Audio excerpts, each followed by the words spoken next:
Law enforcement, 42409. We'll start off with a verse. It's Matthew. These people honor me with their lips, but their hearts are far from me. They worship me in vain. Their teachings are but rules taught by men. This was Jesus talking. And it is a sad commentary that the basic Ten Commandments basically got expanded into a huge number of rules, regulations, and worship rites. These were not things that God said. These were things that the Jewish people started to help them focus people on worshiping God. In the long run, Jesus was trying to get back to basics, the fundamentals, if you will. There are 11 commandments, the 10 commandments that were given to Moses, and the last commandment, which was to love each other as I have loved you. Now, there are ways of enforcing the law that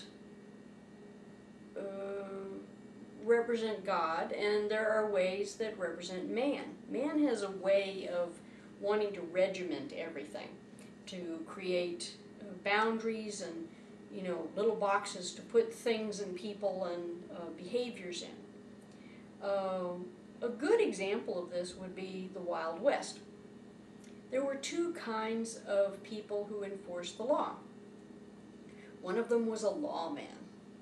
You could probably say the guy in the white hat who had 6 guns on his hips and basically shot first and asked questions later and hung people and then sorted out the bodies later, that sort of thing. Prairie justice. Things were assessed, judged, and carried out immediately.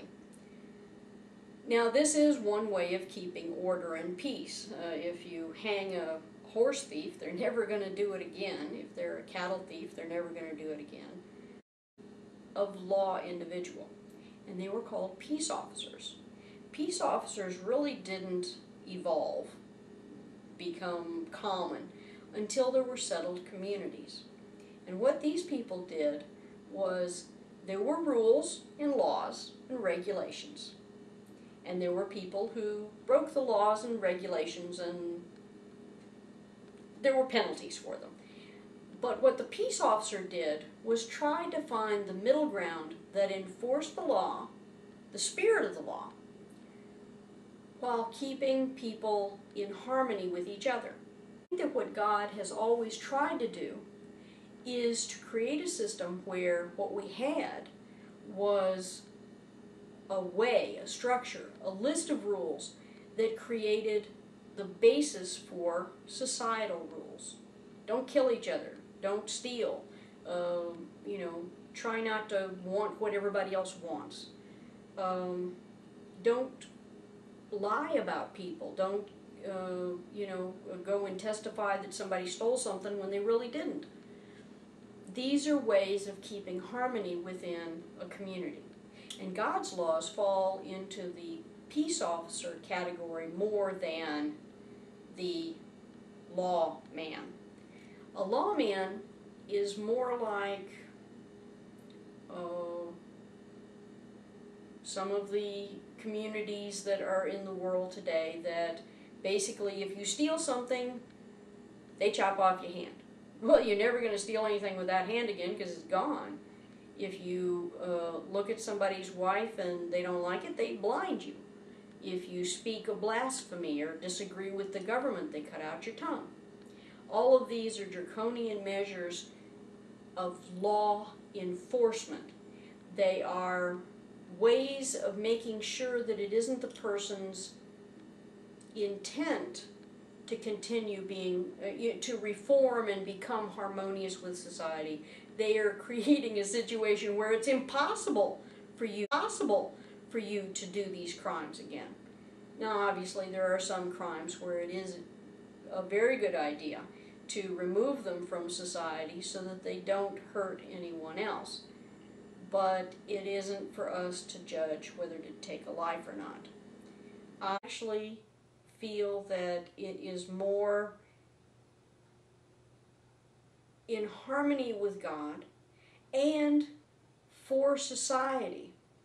It creates a scar on society when there are deaths. It costs society a lot of money when there is someone going to be put to death. There are costs, emotional, psychological, and societal, when you enforce the letter of the law without including compassion. If you don't teach children when they're little that they shouldn't steal, how can you be surprised when they start stealing and continue stealing until they're caught at age 20? It doesn't make any sense. The underlying problem is teaching the children. A legalistic way of looking at it would be to say, okay, they stole, therefore they have to do such and such. Here's some other verses that can help you. Matthew 5:21.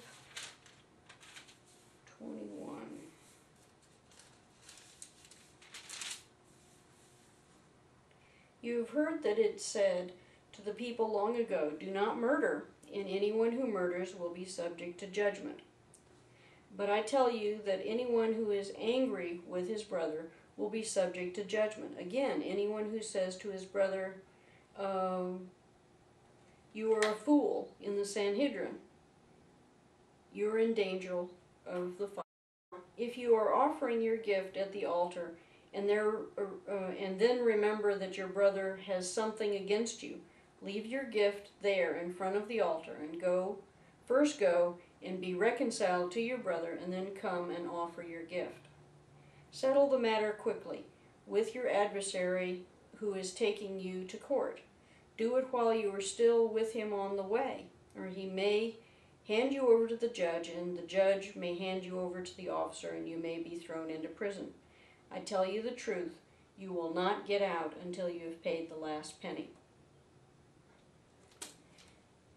The point here is that when you repent, you try to be in harmony with your other people in society. You find ways of working out these problems, like the guy who was on his way to court. Better to work it out in negotiating on the way, in arbitration type stuff, than to actually go to court, because by the time it gets to court, it is legalistic. Jesus was also talking about the idea that the priests looked at the law and they saw, don't do this, and this is the rule. They didn't take the spirit of the rule, they only did the legalistic side of it. And what Jesus was trying to do was to remind people that everyone is human and that everyone fails. Everyone falls down. If there is no compassion for those people that make errors, then there's no hope for anybody.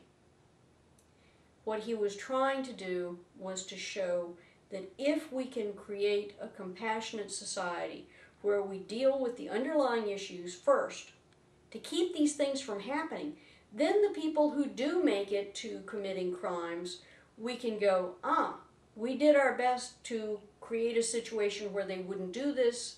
They did this of their own free will. The whole world, no exceptions. Angel Eliza.